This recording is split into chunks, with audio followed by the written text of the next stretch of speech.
a small priest shouted. He and others were livid, and even knowing they would die, they charged out of the stronghold with madmen. At that moment, a golden text flashed, interrupting everyone's actions. It was an area-wide announcement.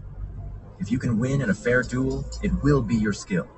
But if you stand by and watch my brother get bullied, I, Orgod, will return the favor 100-fold. The sound of monstrous roars reverberated, and everyone's faces changed in shock as they looked toward the horizon. A series of loud booms echoed. The sound of war drums rumbled from a distance with a primal, ancient feel. The drums seemed to come from ancient times, and as the frequency increased, they began to resonate with the heartbeat of the listeners. A booming sound resonated with their heartbeats. In an instant, an overwhelming sense of oppression swept across the entire first battlefield. The 3-time champion. Orgod! Someone in the Allied army shouted, and everyone's faces were filled with surprise and fear. That man, he had arrived. Despite being alone, it felt as though he brought an army of millions, just because he had once built an esports dynasty. That was all. Where are the haters now? Speak up, a person commented on the stream. Why are the haters quiet now? Aren't you good at talking trash? Another asked. 666. Orgod's entrance isn't ordinary, but what can he do? A user wrote. Oh, the fake Match King is here to save the day. I'm so scared, someone else typed. On the live stream of the Stronghold battle, the barrage of comments flooded the screen, and the battle reached a new peak. A dragon-like creature flew by with a person standing on its back. His appearance sent the audience into a frenzy, and whether they were haters or fans, everyone was ecstatic. The 3-time champion, missing for 22 hours, had appeared at this very...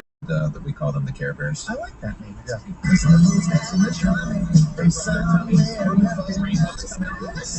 Theme song. Super nice for them. All right, so it's Crime Bear. That's Drug Bear. Yeah, Drug Bear. Fentanyl just shoots out of their tongues. Undocumented bear. Here's pipes. Clean needles. It's running around with those Horrible kits that they give everybody so depressingly. Hard production bear. All right, here's the other story that people should be paying attention to. Mayor Katie, call her Mayor Katie Wilson. I must be in a time machine from a month from now. Oh, from your lips to the voters' ears.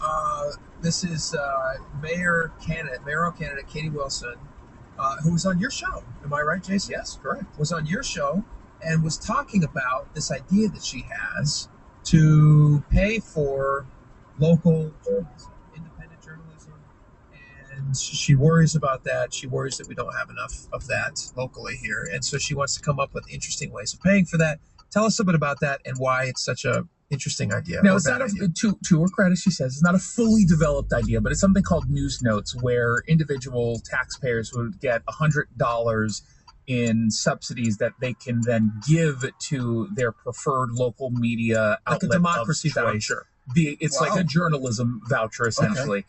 And, you know, she said it's not necessarily meant for larger corporations, but it's for, she actually said radio, but also like local blogs, things like that, where you can then use this to help them, which I find to be a horrible idea for so many different reasons. You know if you would send you $100 though? You know what? I don't want the $100 from them for that, because I don't think that you, as a taxpayer, should go to a conservative media outlet that you don't necessarily want to fund. And if you want to fund me, you get to give me all your money if you want. And I don't want to give my tax dollars to the stranger or to any outlet that I don't think is a legitimate news source or does things honestly.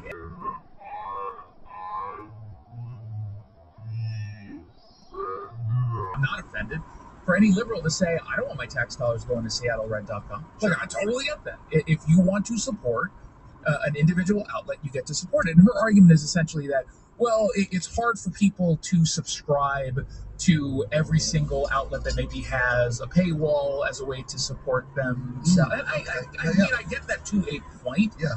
But if you're taking out the corporate-run outlets, so you're taking out the Seattle Times, right? You're taking out the how many local blogs do that? That they have right now, you can just donate to any of these media outlets. And so my point to her was, how about you just give everyone a tax credit, the equivalent of $100, and they can do whatever it is they want with it. Yeah. If they can choose to give it to local media, they can choose not to. It's still They can going to be subscribe good to for Hulu them. if they want. It's good for the economy if they're spending illegally. There you go. One of the things that you talk about in your piece, again, on SeattleRed.com, is the danger in this is that they can decide who's news and who's not news. Exactly. Do you want the government then to say, I consider this a news outlet that should get taxpayer subsidies, but not this? So I would be okay with The Stranger, but not SeattleRed.com.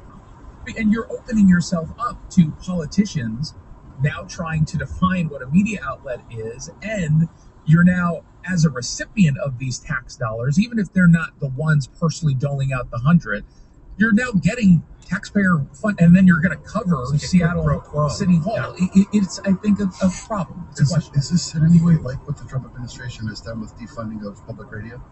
No. Why not? How is it the same? Well, the president's deciding his No, it's- tax-paying